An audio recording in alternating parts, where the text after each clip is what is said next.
Jokowi bongkar ada orang besar di balik isu ijazah palsu. Gampang ditebak, tapi tak mau disebut. Mantan Presiden Joko Widodo, Jokowi, mengaku sudah mengetahui nama orang besar di balik isu ijazah palsu miliknya yang telah bergulir selama 4 tahun. Jokowi memastikan isu ijazah palsu terus dimainkan karena adanya kepentingan politik untuk menurunkan reputasinya. Padahal, Jokowi sendiri mengaku tidak memiliki reputasi apapun. Jokowi menegaskan bahwa sosok orang besar tersebut mudah untuk diketahui masyarakat. Namun, ayah Wakil Presiden Gibran Rakabuming Raka itu enggan menyebutkan nama orang besar tersebut ke publik.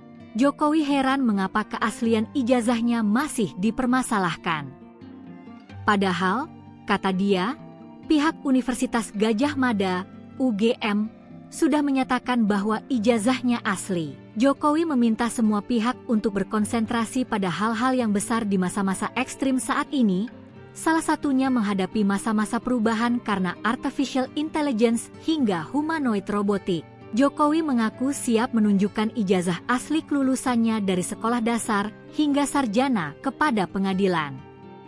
Menurut dia, pengadilan adalah forum yang paling tepat untuk membuktikan keaslian ijazahnya. Jokowi membawa persoalan ini ke ranah hukum agar jadi pembelajaran untuk tidak mudah menuduh seseorang. Menurut Jokowi, kasus serupa bisa terjadi ke orang lain jika ia tidak membawa kasus ini ke ranah hukum.